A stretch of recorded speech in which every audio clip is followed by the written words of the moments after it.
조용한 밤 잠시 세상의 소리를 내려놓고 조선의 오래된 이야기 속으로 들어가 보겠습니다. 오늘 들려드릴 이야기는 가난하다는 이유로 집안에서도 세상에서도 버림받은 한 딸의 이야기입니다. 사람들은 그녀를 아무 배경도 없는 가난한 아이로 여겼습니다. 그러나 훗날 그녀가 품고 있던 낡은 놀이개 하나가 조선 왕실의 오래된 비밀을 세상 밖으로 끌어내게 됩니다. 그날 밤 궁궐 서쪽 문 앞에는 횃불이 조용히 타오르고 있었습니다. 문 앞에 모인 사람들은 숨소리조차 낮추었습니다. 그 가운데에는 한때 서연을 가난하다고 멸시했던 한씨 부인과 혼약을 깨고 그녀를 버렸던 양반과 아들 민재가 무릎을 꿇고 있었습니다. 그들은 감히 고개를 들지 못했습니다. 그들 앞에 선 여인은 낡은 치마를 입고 쫓겨났던 바로 그 딸 서연이었습니다. 하지만 그날의 서연은 더 이상 누구의 짐도 누구의 수치도 아니었습니다. 궁궐 조사관은 붉은 비단에 쌓인 오래된 놀이개를 들어 올렸고 사람들은 그 놀이개에 새겨진 왕실 문양을 보고 숨을 삼켰습니다. 가난하다고 버림받은 딸. 알고 보니 그녀는 조선 왕실이 오랫동안 찾고 있던 숨겨진 핏줄이었습니다. 이 이야기는 조선시대의 야담과 왕실 비화, 민간 전승을 바탕으로 재구성한 역사 스토리텔링입니다. 일부 인물과 장면, 대사는 몰입을 위해 각색되었으며 이야기 속에는 조선시대 신분제와 족보, 왕실 혈통, 궁녀와 유모 문화에 대한 설명도 함께 담았습니다. 이제 낡은 놀이개 하나에 감춰진 한 여인의 출생 비밀을 천천히 따라가 보겠습니다. 이야기는 조선 후기 한양에서 멀지 않은 어느 고을에서 시작됩니다. 그 고을에는 큰 양반가는 아니지만 체면 하나만은 누구보다 중히 여기는 한씨 집안이 있었습니다. 집안의 가장 한도식은 젊은 시절 글을 읽었으나 벼슬길에 오르지 못한 사람이었습니다. 그는 가난을 부끄러워했고 남들이 자기 집안을 낮게 보는 것을 무엇보다 두려워했습니다. 그의 아내 한씨 부인은 더욱 냉정했습니다. 그녀에게 사람의 가치는 마음씨나 성실함이 아니라 어느 집안에서 태어났는지, 얼마나 많은 논밭을 가지고 있는지, 혼인으로 어떤 가문과 이어질 수 있는지에 달려 있었습니다. 조선시대에는 신분과 가문, 족보가 한 사람의 앞길을 크게 좌우했습니다. 지금의 눈으로 보면 이해하기 어려울 만큼 누군가의 출생과 집안 배경은 혼인과 재산, 평판과 생계까지 따라다녔습니다. 특히 딸은 집안을 일으킬 존재라기보다 어느 집안으로 시집 보낼 수 있는지에 따라 평가되는 일이 많았습니다. 그런 집안에서 한 아이가 자라났습니다. 그녀의 이름은 서연이었습니다. 서연은 한씨 부부의 친딸이 아니었습니다. 어릴 적부터 그 사실을 희미하게 알고 있었지만 누구도 자세히 말해주지 않았습니다. 한씨 부인은 늘 말했습니다. 내가 우리 집에 들어온 것만으로도 고마운 줄 알아야 한다. 서연은 그 말을 들을 때마다 고개를 숙였습니다. 어려서부터 서연은 말이 많지 않았습니다. 하지만 손끝이 야무졌고 글을 한번 보면 오래 기억했습니다. 낡은 종이에 글자를 베껴 쓰는 것을 좋아했고 부엌일을 하면서도 마당 너머 서당 아이들이 외우는 글귀를 따라 중얼거리곤 했습니다. 그녀에게는 늘 작은 놀이개 하나가 있었습니다. 낡고 오래되어 빛이 바랬지만 이상하게도 버릴 수 없는 물건이었습니다. 그것은 서연이 갓난아이였을 때부터 함께 있었다고 했습니다. 한씨 부인은 그 놀이개를 볼 때마다 얼굴을 굳혔습니다. 그런 낡은 물건은 버리라니까. 하지만 서연은 참아 버리지 못했습니다. 그것을 손에 쥐고 있으면 자신도 어딘가에서 온 사람이라는 생각이 들었기 때문입니다. 서연은 집안에서 딸이라 불렸지만 딸처럼 대접받지는 못했습니다. 어려운 일은 늘 서연의 몫이었습니다. 새벽이면 물을 길었고 낮에는 밥을 짓고 빨래를 했으며 밤에는 한씨 부인의 바느질을 도왔습니다. 조금만 늦어도 한씨 부인의 목소리가 날카롭게 날아왔습니다. 내가 우리 친딸이었다면 이렇게 답답하진 않았을 것이다. 그 말은 서연의 마음을 오래 찔렀습니다. 한도식은 그런 말을 들으면서도 말리지 않았습니다. 그는 늘 사랑채에서 헛기침만 했습니다. 때로는 서연이 마당에서 무거운 물동이를 들고 비틀거려도 모른 척 고개를 돌렸습니다. 서연은 그 침묵이 더 아팠습니다. 차라리 미워한다 말하면 견딜 수 있을 것 같았습니다. 하지만 아무 말 없는 외면은 사람을 아주 작게 만들었습니다. 서연이 20살이 되던 해 한씨 부인은 갑자기 그녀에게 새 저고리를 꺼내주었습니다. 비록 낡은 옷을 고쳐 만든 것이었지만 서연에게는 처음 입어보는 고운 옷이었습니다. 한씨 부인은 평소와 달리 부드러운 목소리로 말했습니다. 오늘은 얌전히 있어야 한다. 민씨 집안에서 사람이 올 것이다. 민씨 집안은 고을에서 제법 이름난 양반가였습니다. 그 집 아들 민재는 글을 읽었고 한양에 친척도 있다고 알려져 있었습니다. 사실 민씨 집안은 큰 재물을 바라고 혼처를 찾고 있었지만 겉으로는 사람 됨됨이를 본다고 말했습니다. 한씨 부인은 그 말을 믿고 싶어 했습니다. 아니, 믿는 척하고 싶어 했습니다. 서연이 그 집안으로 들어가면 한씨 집안도 조금은 체면을 세울 수 있을 것이라 여겼습니다. 민재가 처음 서연을 보았을 때 그는 서연의 조용한 눈빛을 마음에 들어하는 듯 했습니다. 그러나 그의 어머니는 달랐습니다. 그녀는 서연의 옷감과 손끝, 집안 살림을 훑어보며 희미하게 웃었습니다. 가난은 감추려 해도 손끝에 남는 법입니다. 서연은 그 말을 듣고도 고개를 숙였습니다. 처음에는 혼담이 성사되는 듯 했습니다. 한씨 부인은 며칠 동안 서연에게 조금 나은 밥을 주었고 한도식도 서연을 볼 때마다 어색하게 미소를 지었습니다. 서연은 그것이 자신을 향한 애정인지 아니면 좋은 혼처를 얻을지도 모른다는 기대인지 알 수 없었습니다. 그래도 잠시나마 마음이 따뜻해졌습니다. 그러나 그 따뜻함은 오래가지 않았습니다. 민씨 집안에서 사람을 보내 서연의 출생을 캐묻기 시작했습니다. 친딸이 아니라는 소문, 갓난아이 때 맡겨졌다는 말, 놀이개 하나만 가지고 들어왔다는 이야기가 고을에 퍼졌습니다. 며칠 뒤 민재의 어머니는 한씨 집안을 찾아와 차갑게 말했습니다. 우리 집안은 근본 모르는 아이를 며느리로 들릴 수 없습니다. 한씨 부인의 얼굴은 하얗게 질렸습니다. 그 말은 서연을 향한 모욕이기도 했지만 동시에 한씨 집안의 체면을 무너뜨리는 말이었습니다. 민재는 아무 말도 하지 않았습니다.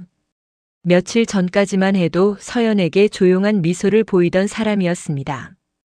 그러나 어머니 뒤에 선 그는 눈을 피했습니다. 서연은 그 모습을 보며 깨달았습니다. 사람의 마음이 약해서 떠나는 것이 아니라 세상의 눈이 무서워 도망치는 사람도 있다는 것을 말입니다. 민씨 집안 사람들은 돌아갔고 한씨 집안 대문 앞에는 무거운 침묵만 남았습니다. 그날 밤 한씨 부인은 서연을 마루로 불렀습니다. 내가 결국 우리 집안을 망신시켰다. 서연은 고개를 들었습니다. 제가 무엇을 잘못했습니까? 한씨 부인은 처음으로 크게 소리쳤습니다. 내가 어디서 온 아이인지 모른다는 것, 그것이 잘못이다. 가난한 것도 모자라 근본까지 알 수 없으니 어느 집안이 너를 받아주겠느냐. 서연은 그날 처음으로 자신이 이 집안의 딸이 아니라는 사실을 마음 깊이 실감했습니다. 알고는 있었지만 이렇게 칼처럼 들은 것은 처음이었습니다. 그녀는 조용히 물었습니다. 저는 어디서 왔습니까? 한씨 부인은 대답하지 않았습니다. 한도식도 고개를 돌렸습니다.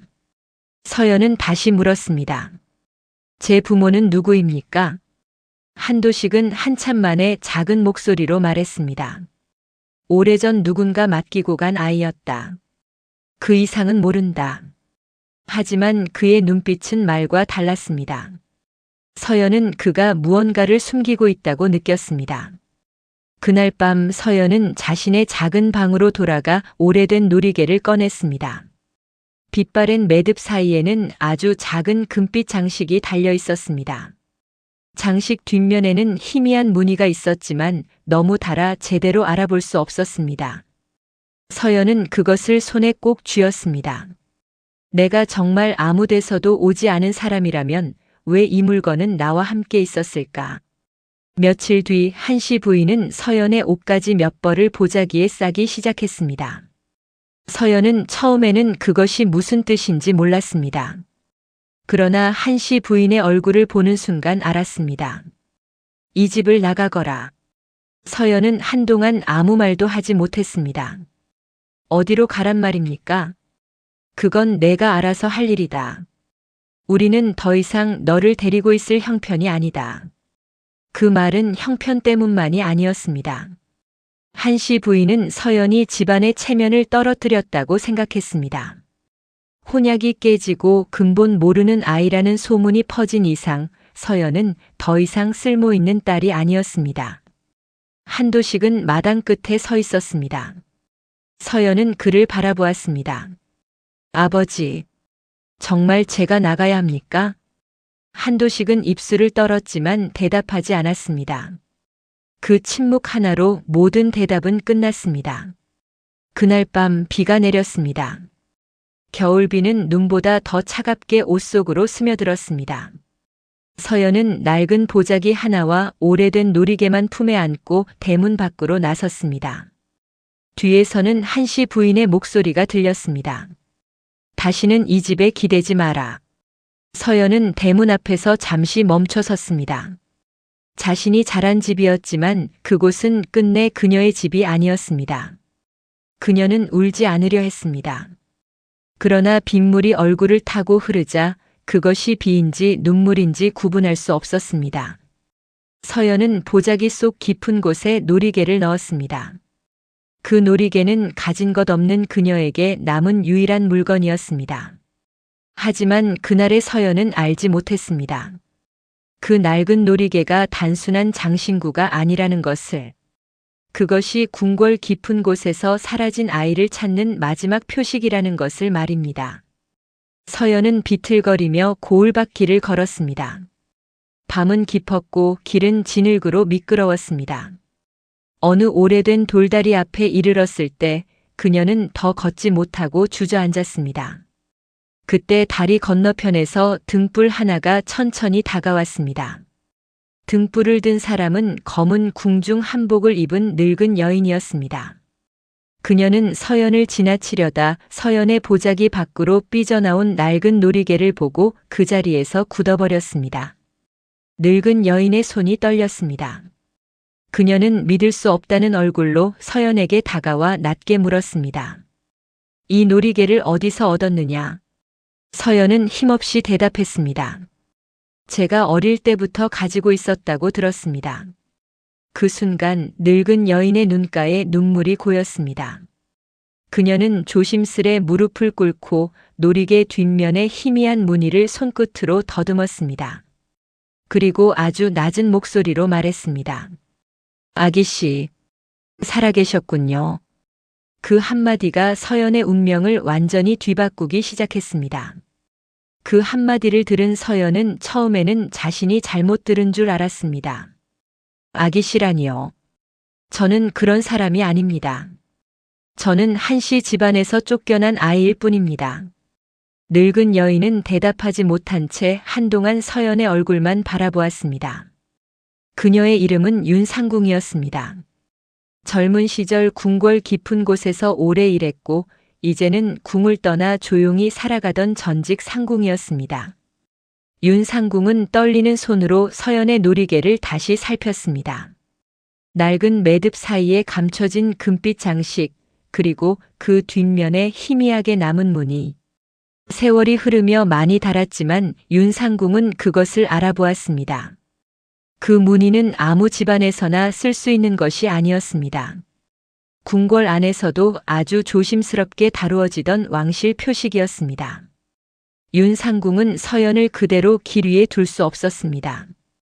비를 맞고 떨고 있는 서연에게 자신의 겉옷을 덮어주며 말했습니다.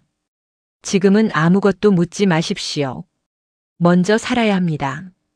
그리고 살아남은 뒤에 이 물건이 왜 당신 손에 있는지 알아야 합니다. 윤상궁의 집은 고을 끝 대나무 숲 뒤에 있었습니다. 작고 낡은 집이었지만 안은 이상하리만큼 단정했습니다. 오래된 나무 상자와 비단 보자기, 낡은 궁중 물건들이 먼지 하나 없이 놓여 있었습니다. 서연은 따뜻한 아랫목에 앉았지만 몸보다 마음이 더 떨렸습니다. 조금 전까지 그녀는 버림받은 딸이었습니다. 그런데 갑자기 알 수 없는 늙은 여인이 자신을 아기씨라 불렀습니다. 윤상궁은 서연에게 따뜻한 죽을 내어주었습니다. 먹어야 합니다. 궁금한 것이 많아도 배가 비면 마음이 먼저 무너집니다. 서연은 숟가락을 들었지만 쉽게 삼키지 못했습니다. 한참 뒤 윤상궁은 오래된 함 하나를 꺼냈습니다. 그 함 안에는 빛바랜 비단 조각, 낡은 궁중 기록 사본, 그리고 서연의 놀이개와 같은 무늬가 그려진 작은 종이가 들어 있었습니다. 서연은 숨을 삼켰습니다. 윤상궁은 조용히 말했습니다. 오래전 궁궐에서 한 아이가 사라졌습니다. 사람들은 그 아이가 죽었다고 했습니다. 하지만 저는 믿지 않았습니다. 윤상궁은 놀이개를 손바닥 위에 올려놓고 천천히 설명했습니다. 조선시대의 놀이개는 단순한 장식품이 아니었습니다. 여인들의 옷차림을 아름답게 꾸미는 물건이기도 했지만 때로는 집안의 상징이나 혼례의 기억 또는 신분을 드러내는 표식이 되기도 했습니다. 특히 궁중에서 쓰이던 물건은 문양과 매듭, 금속 장식의 모양이 정해져 있었습니다. 아무나 만들 수 없었고 아무나 지닐 수 없었습니다. 서연의 놀이개는 오래되어 빛이 바랬지만 그 중심 장식에는 연꽃과 구름이 겹쳐진 문양이 남아 있었습니다. 윤상궁은 그 문양을 가리키며 말했습니다. 이건 어느 궁녀가 몰래 만들 수 있는 물건이 아닙니다. 왕실 안쪽에서 태어난 아이에게 남겨진 표식입니다. 서연은 고개를 저었습니다. 저는 한씨 집안에서 자랐습니다. 제 부모가 누구인지도 모릅니다. 윤상궁은 서연의 손을 조심스럽게 잡았습니다. 그래서 더 위험한 것입니다. 누군가 당신을 살리기 위해 숨겼을 수도 있고 누군가 당신이 살아있다는 사실을 끝까지 감추려 했을 수도 있습니다. 윤상궁의 이야기는 오래전 궁궐의 밤으로 거슬러 올라갔습니다. 그때 궁궐 안에는 조용한 소문이 돌고 있었습니다. 왕실의 한 가까운 혈족이 정치적 다툼에 휘말렸고 그 집안의 어린 핏줄이 사라졌다는 소문이었습니다. 공식 기록에는 병으로 죽었다고 남았지만 궁녀들 사이에서는 다른 말이 돌았습니다. 아이는 죽지 않았다. 누군가 궁궐 밖으로 빼돌렸다. 윤상궁은 당시 궁궐의 작은 처소에서 일하던 젊은 궁녀였습니다. 어느 비 오는 밤 그녀는 한 궁녀가 품에 갓난아이를 안고 급히 달려가는 모습을 보았습니다. 그 아이의 포대기에는 작은 놀이개가 묶여 있었습니다. 바로 지금 서연이 품고 있는 것과 같은 놀이개였습니다. 그 궁녀는 윤상궁을 보고 울먹이며 말했습니다. 이 아이가 살아야 합니다. 이름도 핏줄도 기록도 모두 빼앗길지 모릅니다. 하지만 언젠가 누군가는 알아봐야 합니다. 그날 이후 그 궁녀는 다시 궁으로 돌아오지 못했습니다. 그리고 며칠 뒤 궁궐 안에는 아이가 병으로 죽었다는 말만 남았습니다. 서연은 윤상궁의 말을 들으며 손끝이 차가워지는 것을 느꼈습니다. 자신이 누구인지 모른 채 살아온 세월이 한꺼번에 흔들렸습니다. 한씨 부인의 냉대, 한도식의 침묵, 민씨 집안의 모욕, 그 모든 일이 갑자기 다른 의미로 다가왔습니다. 내가 정말 그 아이일까? 아니면 이 또한 나를 흔드는 또 다른 착각일까? 서연은 쉽게 믿을 수 없었습니다. 가난하다고 버림받은 마음은 갑자기 왕실이라는 말을 들었다고 곧바로 치유되지 않았습니다. 오히려 더 두려웠습니다. 만약 사실이라면 자신은 왜 버려졌는가? 만약 거짓이라면 자신은 또 한 번 희망에 속는 것이 아닌가? 윤상궁은 서연의 마음을 알아차린 듯 말했습니다. 억지로 믿지 않아도 됩니다. 다만 도망치지는 마십시오. 진실은 무섭지만 모른 채 사는 것보다 당신을 덜 아프게 할 수도 있습니다. 그날 밤 서연은 잠들지 못했습니다. 오래된 놀이개를 손에 쥐고 처음으로 자기 이름을 낯설게 바라보았습니다. 서연. 그 이름은 정말 자신의 이름일까? 윤상궁은 서연을 급히 세상 앞에 세우지 않았습니다. 먼저 글을 가르쳤고 예법을 가르쳤고 사람의 얼굴을 읽는 법을 가르쳤습니다. 서연은 이미 글자를 익히는 눈이 빨랐습니다. 어릴 때 마당 너머로 듣던 서당의 소리가 헛되지 않았던 것입니다. 윤상궁은 오래된 문서를 보여주며 말했습니다. 조선에서 문서는 사람의 기억보다 오래갑니다. 누구의 말은 사라져도 종이에 남은 이름과 수결은 언젠가 다시 입을 엽니다. 서연은 그 말을 마음에 새겼습니다. 그녀는 낮에는 윤상궁의 일을 돕고 밤에는 촛불 아래에서 글을 읽었습니다. 처음에는 손이 떨렸지만 시간이 갈수록 눈빛이 달라졌습니다. 예전의 서연은 남의 말에 상처받는 아이였습니다. 그러나 이제는 말 뒤에 숨은 의도와 기록 뒤에 감춰진 침묵을 읽는 사람이 되어갔습니다. 윤상궁은 그런 서연을 보며 혼잣말처럼 중얼거렸습니다. 피는 숨길 수 있어도 품격은 오래 감추기 어렵구나. 한편 한씨 집안에는 이상한 불안이 감돌기 시작했습니다. 서연이 사라진 뒤 처음 며칠 동안 한씨 부인은 오히려 속이 시원한 듯 보였습니다. 집안 망신거리가 사라졌다고 여겼습니다. 그러나 시간이 흐르자 이상한 소문이 돌기 시작했습니다. 고을 끝 대나무 숲집에 사는 전직 상궁이 어느 젊은 여인을 거두었다는 말. 그 여인이 낡은 놀이개를 품고 있다는 말. 그리고 그 놀이개를 본 상궁이 크게 놀랐다는 말이었습니다. 한도식은 그 소문을 듣고 얼굴이 창백해졌습니다. 한씨 부인은 남편의 표정을 보고 무언가 숨긴 것이 있음을 알아차렸습니다. 당신 저 아이에 대해 더 아는 것이 있소. 한도식은 대답하지 않았습니다. 그러나 그 침묵은 예전처럼 단순한 비겁함이 아니었습니다. 이번에는 두려움이 섞여 있었습니다. 사실 한도식은 오래전 서연을 처음 맡았던 밤을 기억하고 있었습니다. 비를 맞은 낯선 궁녀가 갓난아이를 안겨주며 말했었습니다. 이 아이를 살려주십시오. 언젠가 궁에서 사람이 찾을 것입니다. 그날 밤 젊은 한도식은 아이를 받았습니다. 궁녀는 작은 놀이개와 비단 조각, 그리고 봉인된 쪽지 하나를 함께 건넸습니다. 그러나 한도식은 그 쪽지를 끝내 관아에 내지 않았습니다. 처음에는 두려웠기 때문이었습니다. 궁궐 일에 엮이면 집안이 무너질 수 있다고 생각했습니다. 시간이 지나자 두려움은 욕심이 되었습니다. 아이와 함께 온 작은 보상금과 비단을 생활비로 썼고 봉인된 쪽지는 집안 깊은 곳에 숨겼습니다. 한씨 부인은 나중에 그 사실을 알았지만 모른 척했습니다. 아이는 자라며 집안일을 했고 가난한 살림에 손이 되었습니다. 그러나 서연이 혼이 날 나이가 되자 그 출생의 비밀은 짐이 되었습니다. 근본을 알 수 없는 아이. 언제 문제가 될지 모르는 아이. 그래서 그들은 서연을 딸로 품은 적도 완전히 내칠 용기도 없이 세월을 보냈습니다. 그러다 혼약이 깨지자 모든 책임을 서연에게 돌리고 내쫓아버린 것이었습니다. 한도식은 밤마다 뒤뜰 장독대 아래를 바라보았습니다. 그곳에는 오래전 궁녀가 남긴 봉인 쪽지가 숨겨져 있었습니다. 민씨 집안도 조용하지 않았습니다. 혼약을 깬 뒤 민재는 처음에는 아무렇지 않은 척했습니다. 그러나 서연이 전직 상궁의 집에 머문다는 소문이 퍼지자 그의 어머니는 사람을 보내 알아보게 했습니다. 만약 그 아이가 정말 궁궐과 관련이 있다면 우리가 큰 실수를 한 것일 수도 있다. 민재는 불안한 얼굴로 말했습니다. 설마 그런 일이 있겠습니까? 가난한 집에서 자란 아이였습니다. 그의 어머니는 차갑게 대답했습니다.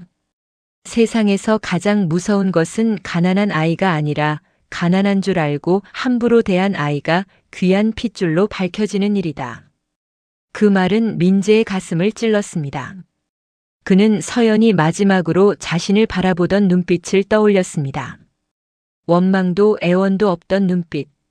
그래서 더 오래 마음에 남는 눈빛이었습니다. 그러나 민재의 후회는 아직 진심이 아니었습니다. 그것은 서연을 잃은 슬픔이 아니라 자신이 놓친 기회에 대한 불안에 가까웠습니다. 며칠 뒤 윤상궁의 집 앞에 조용한 가마 하나가 멈추었습니다. 가마에서 내린 사람은 궁중 관복을 입은 마른 남자였습니다. 그는 이내관이라 불리는 사람이었습니다. 윤상궁은 그를 보자마자 문을 닫고 안으로 들였습니다. 이내관은 낮은 목소리로 말했습니다. 상궁마마 오래전 찾던 표식이 이 고을에 있다는 말이 궁에 들어갔습니다. 윤상궁은 서연을 바라보았습니다. 서연은 숨을 죽인 채 앉아 있었습니다.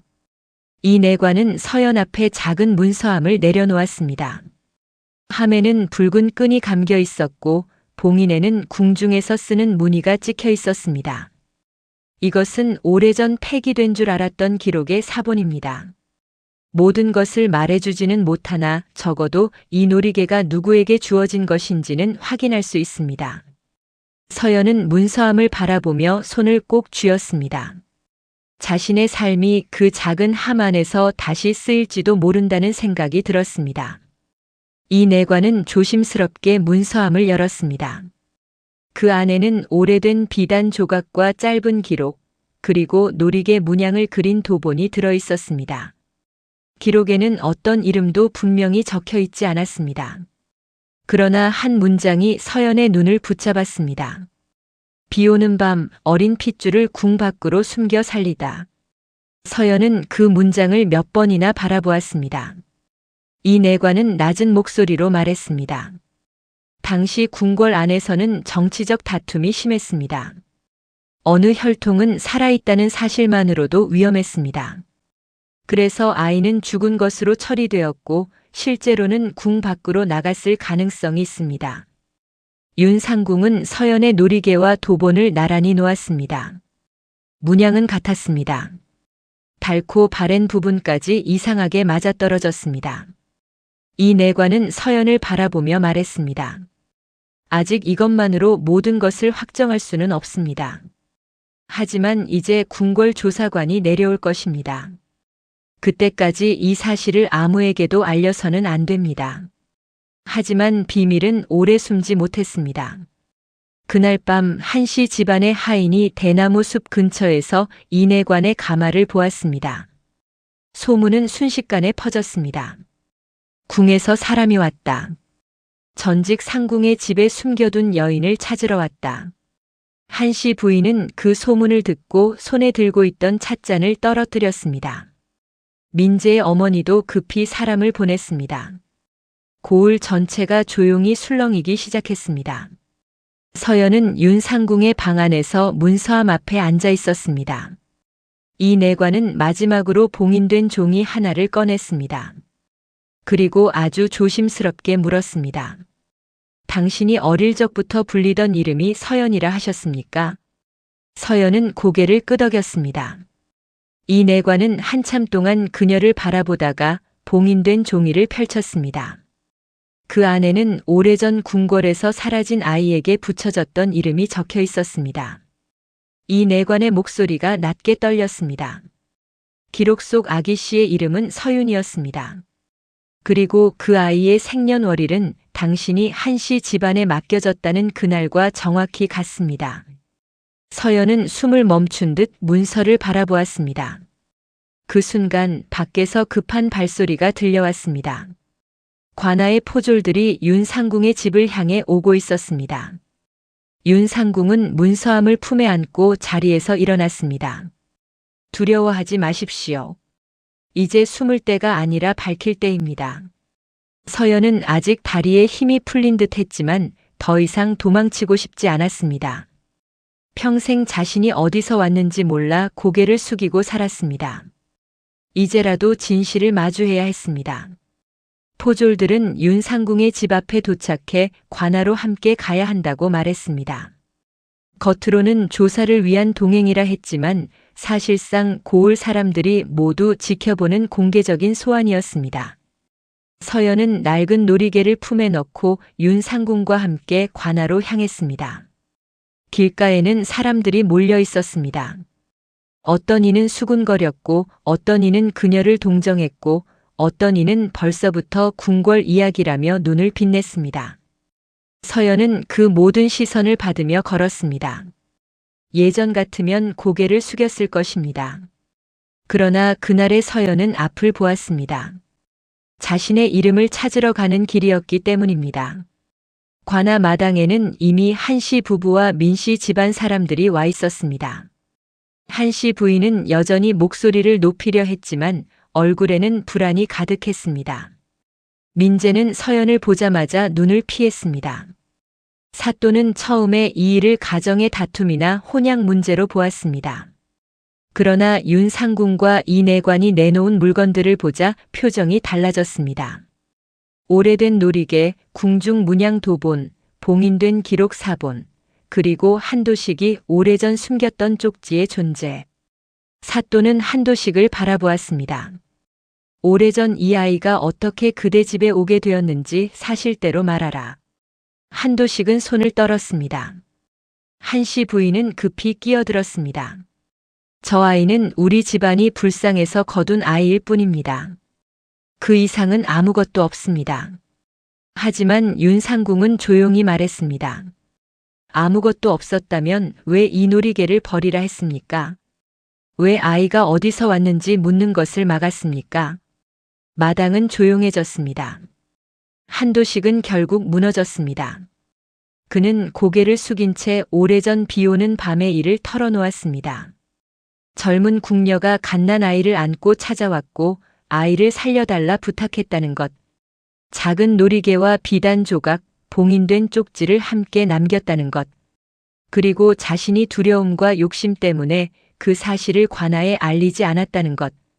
한씨 부인은 남편을 노려보았습니다. 그러나 그녀 역시 죄가 없지 않았습니다. 그 사실을 나중에 알고도 외면했고 서연이 집안일을 해주는 동안은 딸처럼 두는 척했습니다. 그러다 서연의 존재가 혼약을 망치고 체면을 떨어뜨리자 가장 먼저 내쫓았습니다.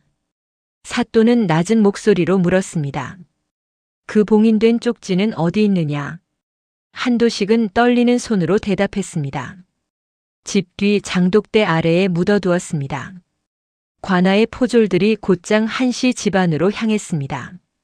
그리고 해가 기울 무렵 흙 묻은 작은 대나무 통 하나가 관아 마당으로 돌아왔습니다.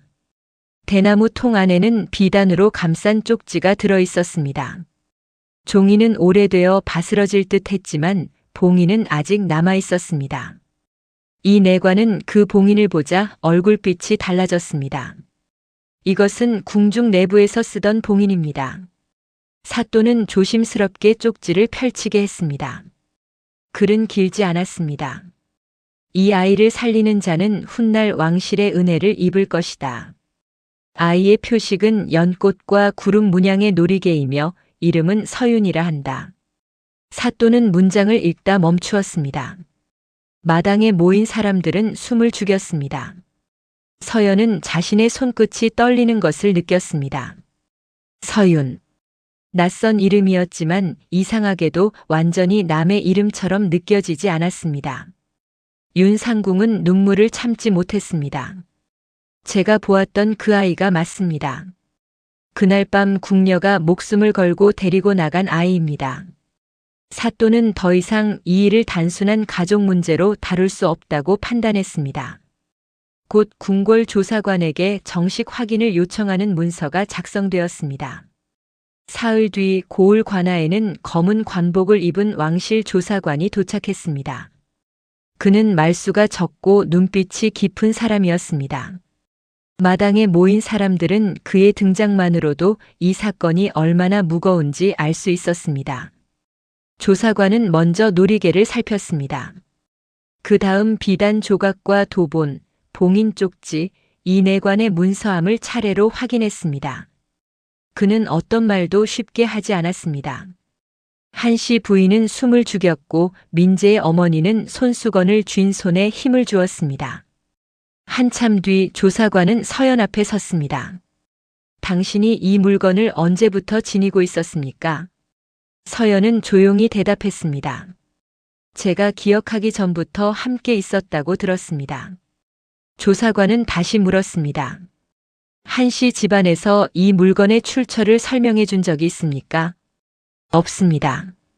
오히려 버리라 했습니다. 조사관의 눈빛이 차가워졌습니다. 그는 한도식과 한씨 부인을 바라보았습니다.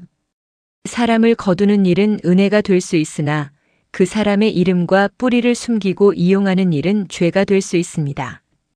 왕실 조사관은 마침내 봉인된 왕실 기록의 일부를 공개했습니다. 오래전 정치적 다툼 속에서 공식적으로 죽었다고 처리된 어린 혈통이 있었고 실제로는 궁녀 하나가 궁 밖으로 데리고 나간 정황이 남아 있었습니다.